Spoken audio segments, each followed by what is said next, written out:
everyone, welcome to Knitting with Dolls episode 6.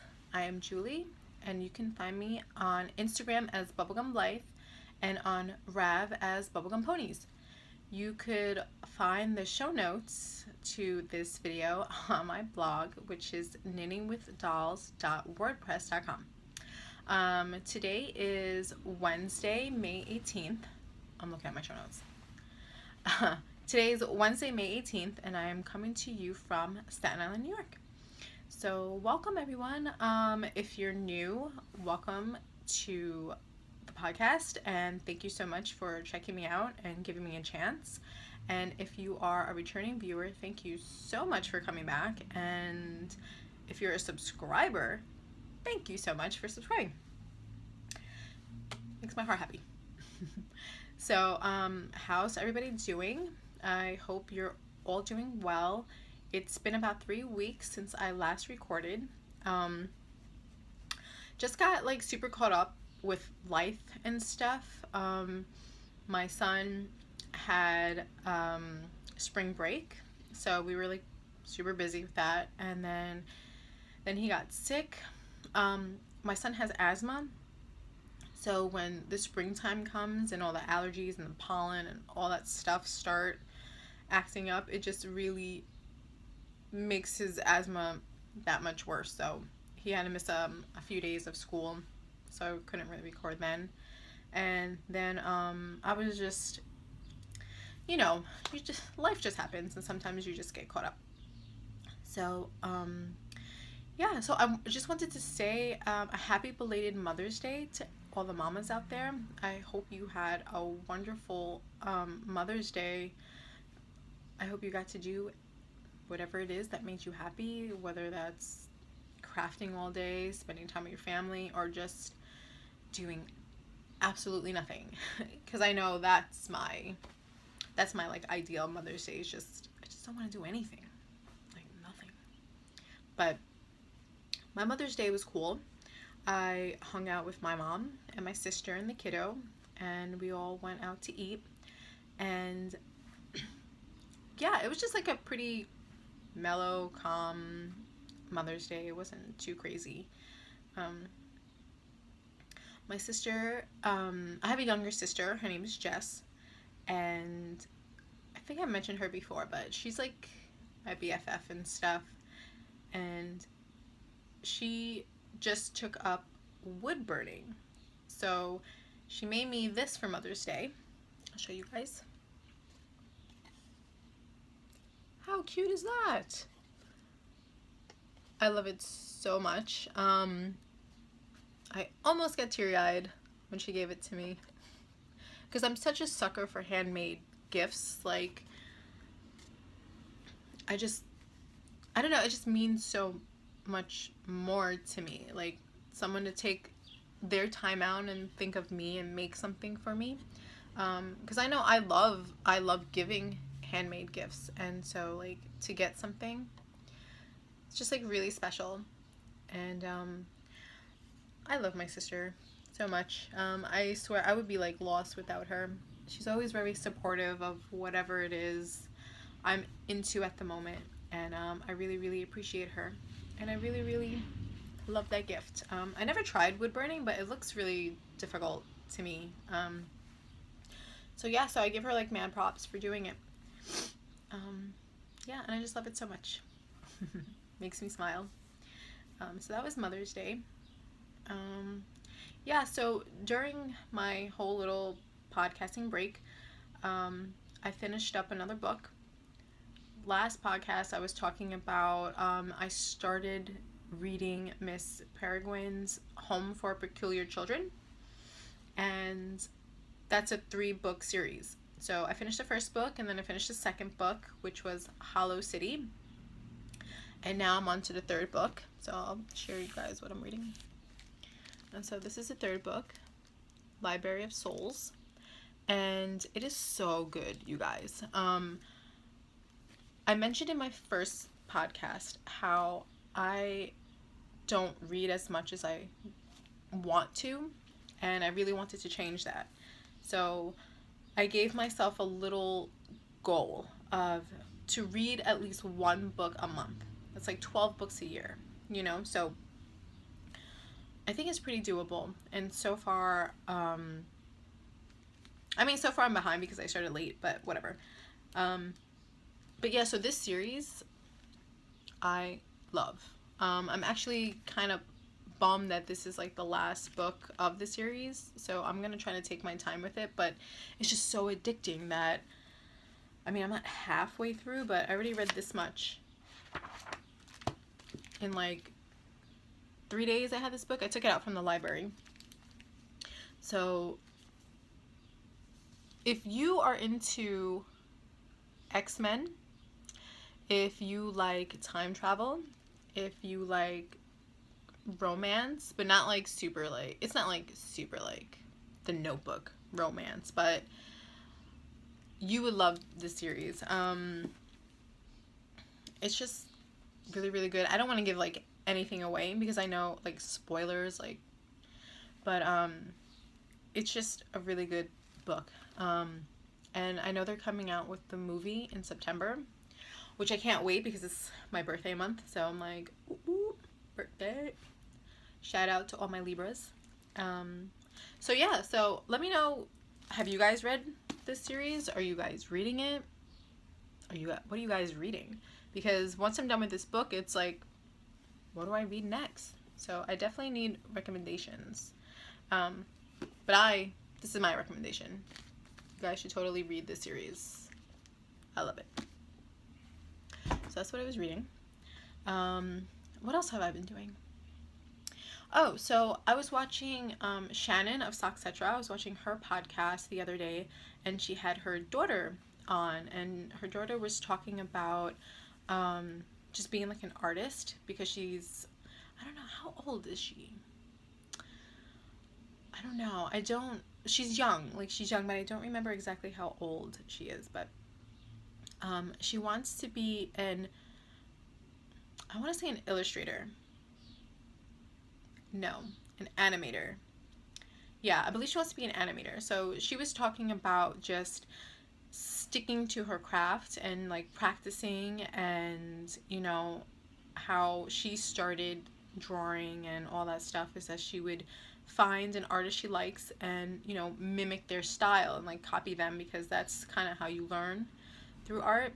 And eventually, as you get comfortable with the way, once you learn how to do like the techniques and stuff, you start coming into your own and you get your own style and everything like that. And so it just really inspired me to get out my watercolors and just do some little doodles and stuff like that, because it's been a while since I painted. And I think I spoke about this in one of my earlier episodes. I used to really be into watercolors, and I never went to art school or anything like that. I was just kind of like self-taught, I guess. I would watch a lot of YouTube videos and read books and go on Pinterest and just look at like artists that I like and, just try to do what they do. So I'll show you guys what I did. I just did these 3 little girls. Like I said, I'm not, oops, sorry, the light. I'm not like a professional artist. That is like a dream of mine. Like, I wish I could draw really well and paint, and it just fascinates me, like artists like just how to get like what's in their head on paper, and just, oh man, I wish I could do that. But you gotta start somewhere. So I have a really hard time with just doing like little doodles and stuff, and I think it's because I'm in my head too much, and I am an overthinker and a bunch of other stuff that I'm really trying to work on just to become the person I want to be. When you're younger, everyone always talks about like finding themselves and, oh, in my 20s I need to find myself. I'm gonna be 34 this year, and I am still searching, and it's exhausting.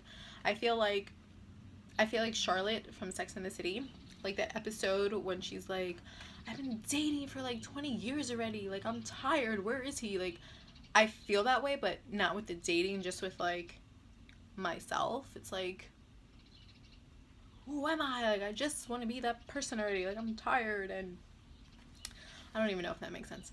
But, you know, you never want to stop growing, but it's like you kind of, I don't know. I guess I'm kind of on the path of who I want to become. I don't know. This is getting too deep. But I'll show you guys the book that I was using. It's called Craft a Doodle, 75 Creative Exercises from 18 Artists, and it's by Jenny Doe. And she actually has a lot of books. She has like crochet books. She has other like, I think she just came out with Craft a Doodle 2. And if you're like me and you get stuck in your own head and you just don't know where to start, this book is awesome. I got this book a couple of years ago, and it's just, like it says, just like creative exercises. Just like, for instance, you know, it just breaks down little, you know, the steps for you. And you can make some really cute art for yourself, or like, you know, they have a bunch of different, just a bunch of different like exercises, and I think there's like a style in here for every type of art, you know, or artist that you want to be. And come on, you can draw a pug. This is from Gemma Carl. Coral? Am I saying that right? Gemma Coral.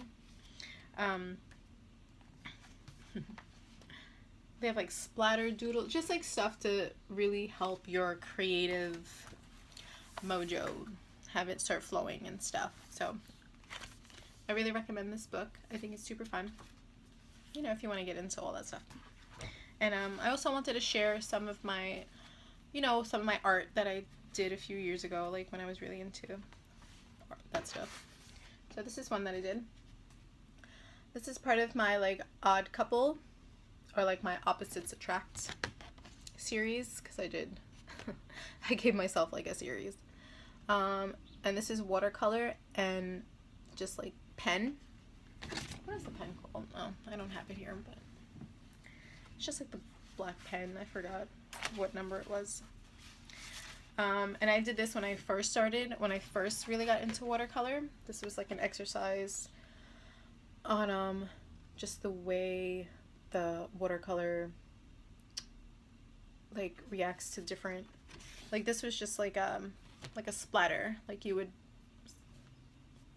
do that with the brush. I don't know, I'm at a loss for words today, guys. Yeah, so this was like super fun. So that was one. And then this is the style I really like the most. I just really like watercolor with pen. So this was like a jellyfish I did. And that's fun. And then the last one I'm going to show you guys is just like some feathers. Some feathers with pen and watercolor. And I love watercolor. It's definitely my medium of choice. I know some people love acrylic and like oils and stuff. And it's kind of funny, because watercolor to me, like the type of person I am, I'm very, like I said, I just like to get things right the first time, and you know, I just want it to be right, whatever right that is. And with watercolor, you really have no control. You have like less control than you would say with like acrylic or like oils, and it's just kind of go with the flow. That it's like, you know, you put your color down, you know, you put the water, the color, and it just meshes, and it makes like all this, it makes like a beautiful mess, you know. And someone who's very like kind of high strung and just like, you know, in my own head all the time, it just really relaxes me. So that's why I choose watercolor. But yeah, so those were like some doodles. So I'm I miss like painting, so I'm really gonna try to make some time for myself and get back into that and just, you know, find the happiness some type of way. But yeah, so I was doing some painting, and then I also did some yarn dyeing this week. Well, not this week, but last week. Um, and I want to make a video, and I'm going to, just to show you guys how I do it. It's just, I just needed someone to help me, and I was just by myself, so that's why I didn't film a video. But in my last video, I showed you, I think I showed you my socks that I dyed, the yarn that I dyed for that. But so I used the same method, which was using food coloring, but this time I used Kool-Aid. So this guy I named Purple Rain after Prince. This is my ode to Prince, and I'm really happy with how it came out, and I'm excited to see how it knits up. So yeah, so this is just food coloring and Kool-Aid, and I do dyeing on my stove in a pot, and yeah, and it smells good because I used my tough woolens to soak it. So that was one, and this was the other one I did. I caked it up because I used it, and I'm about to show you the project that I used it for. But yeah, so I named this one Jane Strawberry Lemonade after a Dolly friend on Instagram, made in suit, because her name is Jane, and her hair is like this color. Well, it's pink. And so yeah, so that's the same. I use food coloring and Kool-Aid, and this one I used tea. I tried do some tea dyeing because I had some hibiscus tea and it's pink, so I just boiled it in the pot, and you know, I submerged the whole skein into the pot and made it this really pretty pale, I don't know if you can really see because the lighting is weird, like the pale pink in there might be the tea. So that was like really fun. I ordered some more yarn, and I ordered some acid dyes.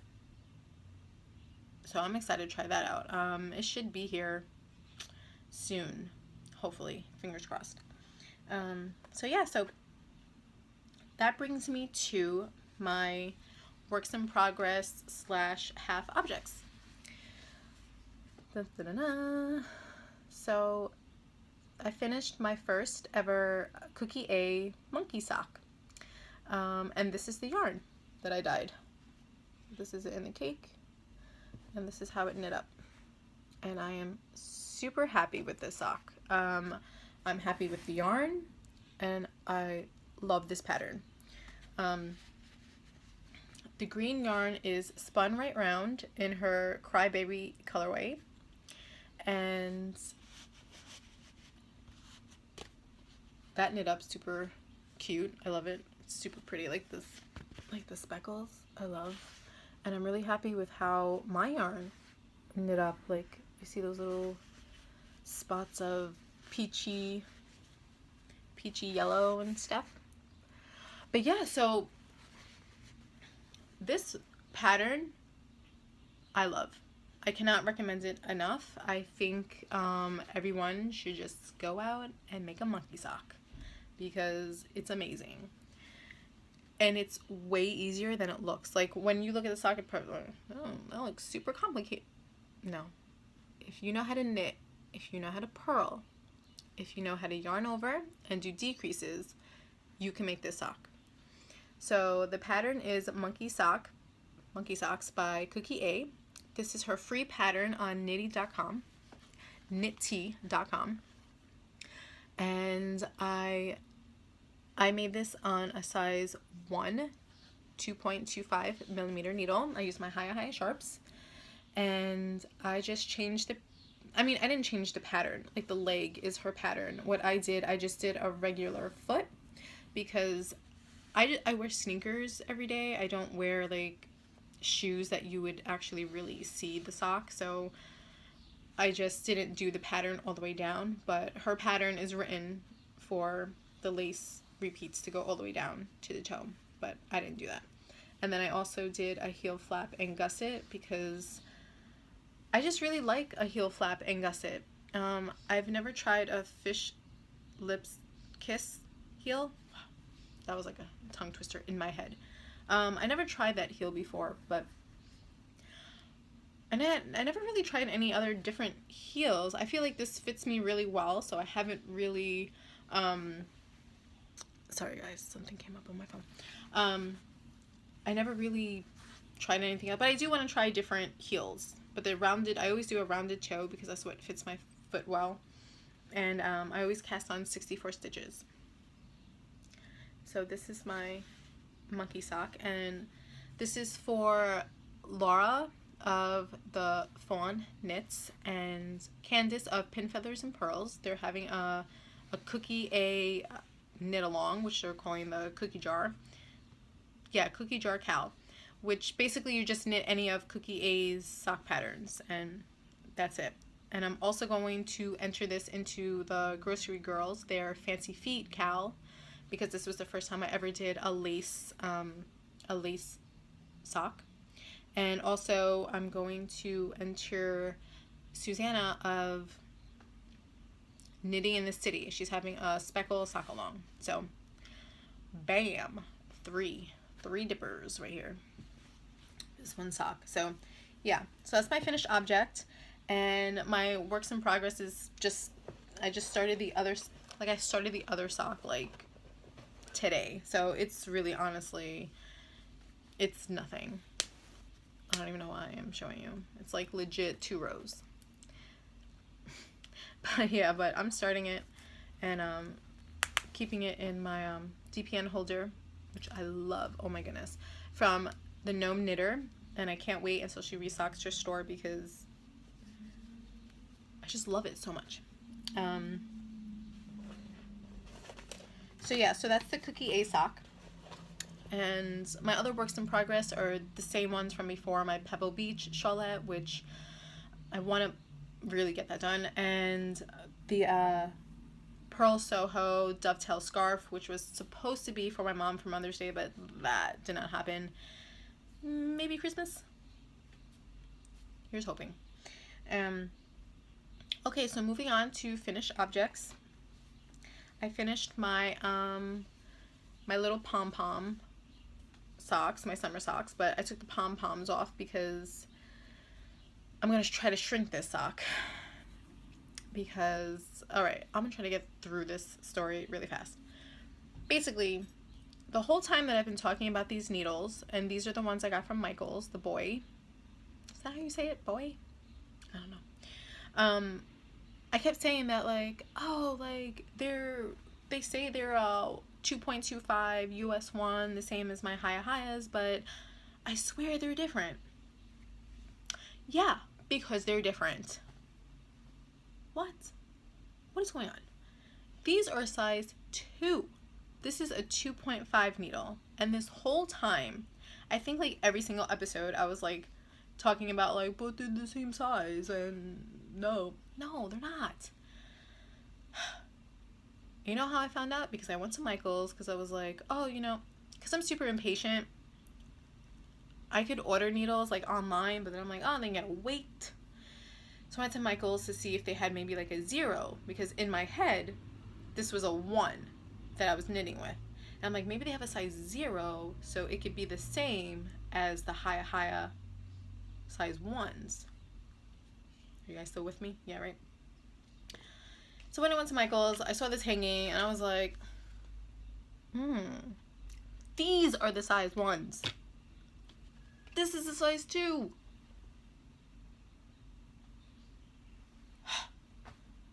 So this whole time, I've been knitting my socks with a size 2. And I thought it was a size 1 until I got like the Hayas. And then I was like, why is this such a difference? So I feel like my whole sock knitting career has been a lie. Just one big lie. I don't know how I did that. But yeah. So anyway, enough of that rambling. So as you can see, there is quite a difference with these two socks. They knit up totally different, which I don't mind. It's fine. This one's much looser. This one's much tighter. They both fit my feet. So now I just don't even know. I'm like, do I like the tighter, like I do like the tighter sock because if it's better on my foot and I know like as I wear it, like it's just better for it to have that like kind of negative ease. You don't want your socks to be like super baggy because then they're gonna fall and get all weird in your shoes. And the only thing is like when I knit with the one, it's a lot harder to get on my foot. So what do I do with that? Do I cast on more stitches? And then like, or do I start knitting with like the size 2 and then move down to the 1 for everything else? Or I don't know. Help me, guys. I don't know what to do. But anyway,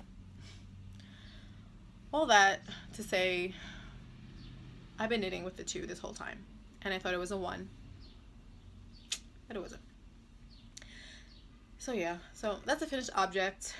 I'm going to try to shrink the sock so that way it's, I don't know, so they're kind of like the same size. So look how much difference. It's crazy. But yeah, I don't know. Like I said before, I'm like a newish knitter, so I guess these are just the things you need to figure out, the mistakes you need to make. But yeah, but when I saw that, I was like, what? Come on. I don't know how I did that. Yeah. But anyway, so that was my finished object. And that's it for like the knitting. Yeah, I don't have anything else to really show for the knitting. You would think I'll have more because I haven't podcasted in like 3 weeks, but like I said, life gets in the way. I do have I want to be starting something, and that is Mara, the designer of the Rose City Rollers, because that's what these are. These are Rose City Rollers. The only thing I changed was I added ribbing, and that was it. And I love this pattern. This is I always use the heel and toe from the Rose City Roller patterns on like all my socks because it just fits me really well. So Mara, the designer of the Rose City Roller, she just came out with a new sock pattern. It's called Saturday Matinee. Yeah, Saturday Matinee sock, and it looks really pretty. And it's another shorty sock, but it has a really cool heel. I will insert a picture, or I will try to insert a picture. Yeah.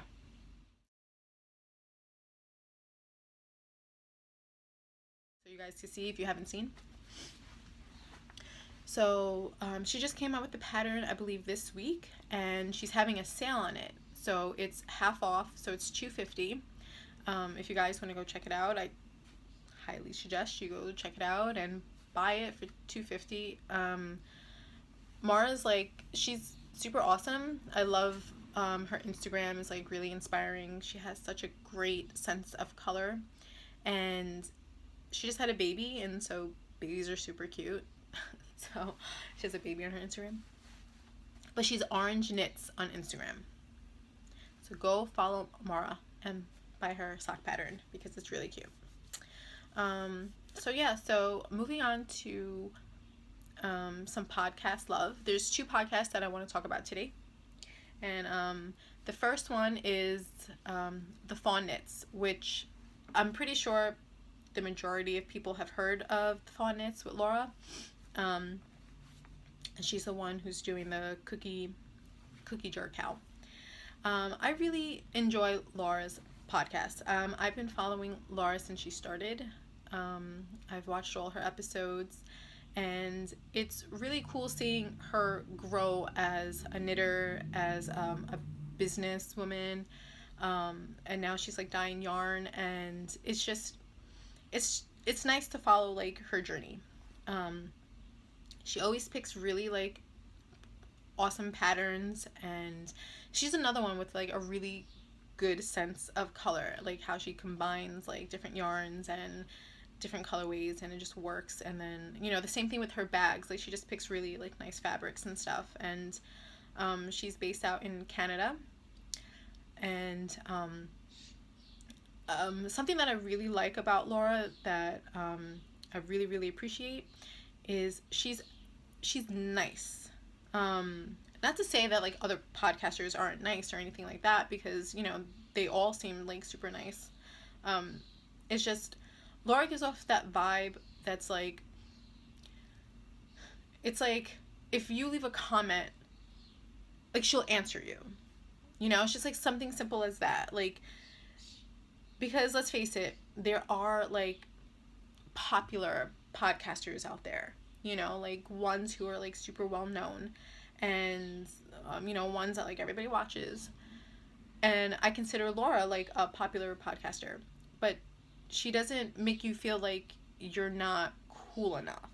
I don't know if that makes sense, but to me it makes sense. And I really appreciate, you know, like she'll always answer you like in her group on Rav, like her group in Rav, and, you know, on Instagram, like, and she's always asking, you know, her customers for like the opinions, like what do you guys want to see, like, you know, she's just a good business person. And I really enjoy watching her podcast. So that was if you guys aren't watching her, it's the Fawn Knits on YouTube. I'll put a link down below. But yeah, that's like one of my favorites. Another podcast that I want to mention is a new one, and it's Friday Night Knits with Becky. And Becky actually mentioned me in her last podcast, and that was like really cool, because that was like the first time anyone's ever given me like a shout out on a podcast. So I was like, oh, like, made me feel like, it just put like a really big smile on my face. So hi Becky, if you're watching, thank you so much for the shout out. And Becky's super cool because she collects Blythe. Yeah, like 1,000 points right there. She's a really awesome knitter. She makes like really fun, bright projects, and I'm all about the neons. I mean, even though I wear black like every single day, like I really enjoy like neons and bright colors and all that stuff. And I like her whole vibe, and she seems really genuine and like just really nice, like a down to earth person. Like when you're watching her podcast, it just really feels like you're knitting with a friend. So I suggest you go check her out. Like, I think you guys will like her. Yeah, so that's kind of it for all like the yarny and crafty stuff. I'm going to move on to doll talk now. And for this doll talk, I just want to introduce you guys to a different doll that I have. I mean, I only have one, so I can't really say like I collect them, but I love her just as much as my Blythes. And this is a Jerry Berry. And this is a Jerry Berry. And the model that she is it's like a hair. And she is a berry basic, because there's Jerry, there's Berry, there's Penny, and then there's a new one that they just came out with, but I don't remember. But I named her Frankie. So this is Frankie, and as you can see, her body is really loose, so she needs to be tightened. But Jerry Berries are super cute, first of all. And I don't know if it's blurry. Does it look blurry to you guys? I think so. Jerry Berries, their heads are made of resin, and each face is hand painted, and by BB Lewis. Each doll, like I said, each doll is hand painted, their face, so they're all slightly different. I don't know if you can see, but she has like a little tooth. I just love it so much, like super cute. So Jerry Berries, they're not the same size as Blythe, but they do wear Blythe clothes. It's just like a little bit bigger. It's like if a little sister is wearing like her older sister's clothes. But she is on an Obitsu body. I think that's how you pronounce it. Obitsu. I don't know, guys. Words. And this is a 25 centimeter body. And like I said, her head is resin. And what's cool about Jerry Berries is that they're really posable, like the body that they're on. So it's great for taking pictures. And their hands, like this body, you could take their hands off and put all different types of hands. Like this is her little like holding hand. And I had something here. And so they're super posable. But my Jerry Berry, I got her secondhand. I got her off of eBay. But you could get a Jerry Berry, it's like jerryberry.com. But like I said, I'm super impatient, so I can't wait like a month for it all. So you see they could like hold little things, and they're just like really posable.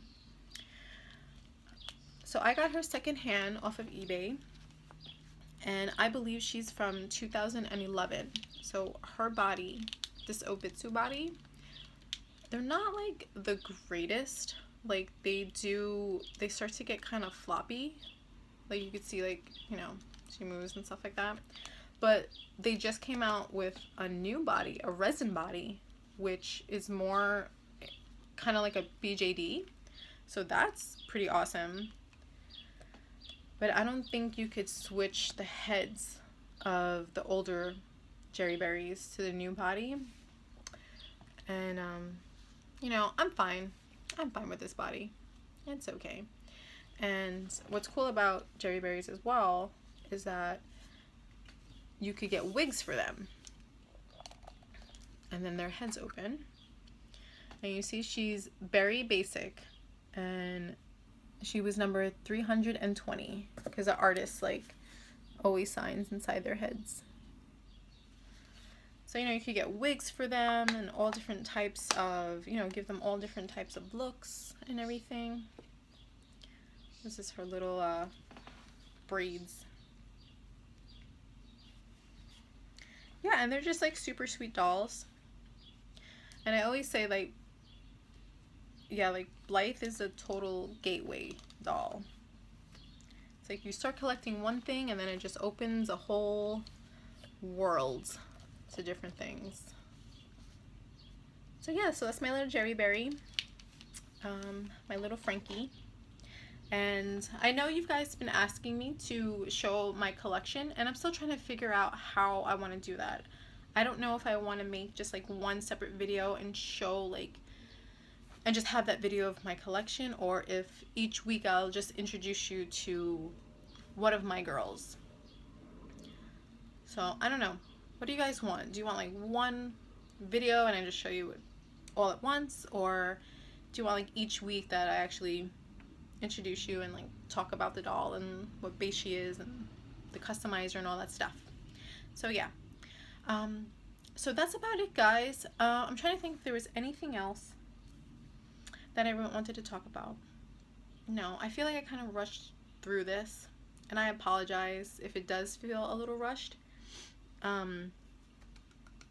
Yeah, I think that's it. Thank you so much for hanging out with me today. I really do appreciate it. Like I said, you can find me on Instagram as Bubblegum Blythe and on Rav as Bubblegum Ponies. I'm really thinking about making a group. I haven't really decided yet. I have to, because I know that's like a commitment, you know, like I don't want to just have a group and not like participate, like, you know. So I'm thinking about it. But I hope you guys have an amazing day. I hope you have like an amazing week. Do something you love. Just be happy. That's all I wish for you guys. Okay. I'll talk to you next time. Bye.